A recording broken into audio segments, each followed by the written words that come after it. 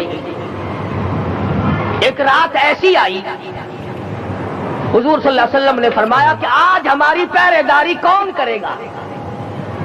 دو انصاری جوان اٹھے اور وہ کہنے لگے کہ ہم کریں گے۔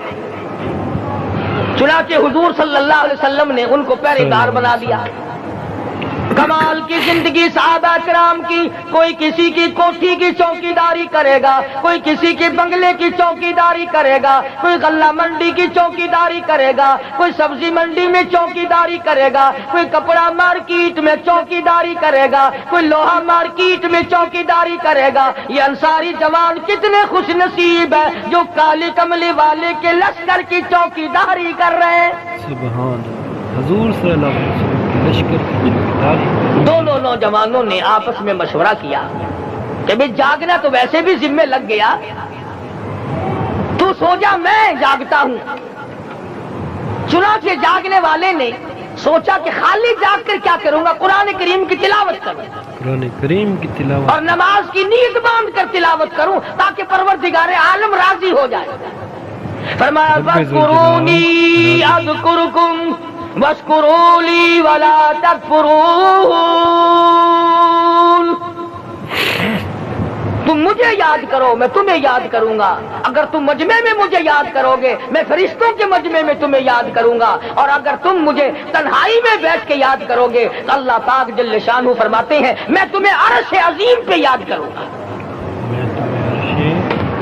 جس نوجوان نے اپنے ذمہ جاگنا لیا، قرآن کریم کی تلاوت شروع کر دی، نماز کی نیت باندھ کر سورت کہف پڑھنے لگا، دشمن کی طرف سے تیر لگا کمر میں، پتہ ہی نہ چلا کیسی نماز پڑھتا ہوگا کہ اس کو پتہ ہی نہ چلا۔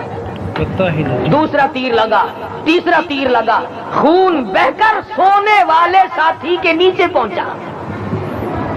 اس نے اٹھ کر شور مچایا نماز ختم کر، دشمن آ گیا۔ چنانچہ جب نماز ختم کی تو کمر پہ ہاتھ لگا کر کہنے لگا کہ میری کمر میں تو تیر چبھے ہوئے ہیں۔ انہوں نے کہا تجھے پتا نہیں؟ کہنے لگا نہیں مجھے کوئی پتا نہیں۔ اب وہ صحابی کھینچ کر نکالنے لگا، وہ جس کو لگے ہوئے تھے وہ کہنے لگا کہ اب تو دکھ ہوتا ہے، میں دوبارہ نیت باندھتا ہوں، قرآن پڑھنے لگوں گا، پھر نکالنا مجھے پتہ نہ چلے گا۔ اور مسلمانوں خدا کی قسم نبی کے دیوانوں نے، نبی کے پروانوں نے ایسا قرآن پڑھا تیر چبھتے گئے پتہ ہی نہ چلا۔ تیر چبھتے گئے پتہ ہی نہیں چلا۔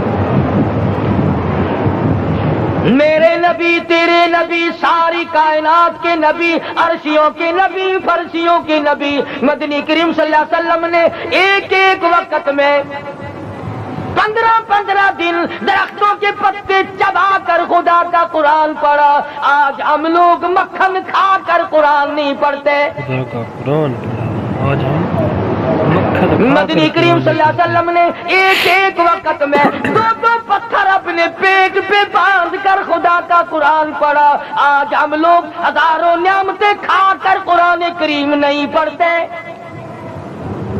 ہزاروں نعمتیں کھا کر بھی سیدہ عائشہ صدیقہ رضی اللہ تعالی عنہا فرماتی ہیں کہ جب رمضان کا چاند نظر آتا تو حضور صلی اللہ علیہ وسلم کا رنگ پیلا پڑ جاتا، دعا میں عاجزی بڑھ جاتی، رکعت لمبی ہو جاتی، سجدے لمبے ہو جاتے، اللہ سے مانگنا بڑھ جاتا۔ اللہ سے مانگنا فرماتی ہے کہ ایک دن حضور صلی اللہ علیہ وسلم نے ساری رات رو رو کے گزاری، تو صبح کو میں نے عرض کیا کہ یا رسول اللہ آپ اتنے پریشان جو ہوتے ہیں کیا آپ کو اپنی بخشش کا یقین نہیں؟ تو آپ نے فرمایا میری عائشہ جب مجھے یقین ہے تو کیا میں خدا کا شکر گزار بندہ نہ بنوں؟ اس نے جو مجھے اتنا بڑا مرتبہ عطا کیا ہے میں اس کا شکر گزار بندہ نہ بنوں؟ نبی ساری ساری رات روئے، امتی ساری عمر میں ایک دن نہ رویا۔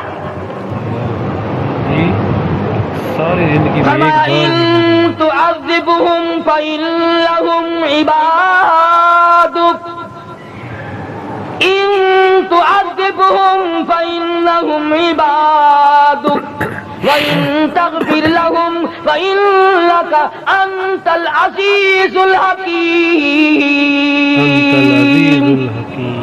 ساری رات گزار دی اسی آیت کو تلاوت کرتے کرتے محمد عربی صلی اللہ علیہ وسلم نے، او میرے رب اگر تو ان کو عذاب دے تو یہ تیرے بندے ہیں، اور اگر معاف کر دے گا تو تیرے خزانے میں کوئی کمی نہیں، وَإِن اگر تو تَغْفِرْ معاف کر دے گا لَهُمْ تیرے خزانے میں فَإِنَّكَ کوئی کمی نہیں۔ أَنْتَ الْعَزِيزُ انت الحکیم۔ العزیز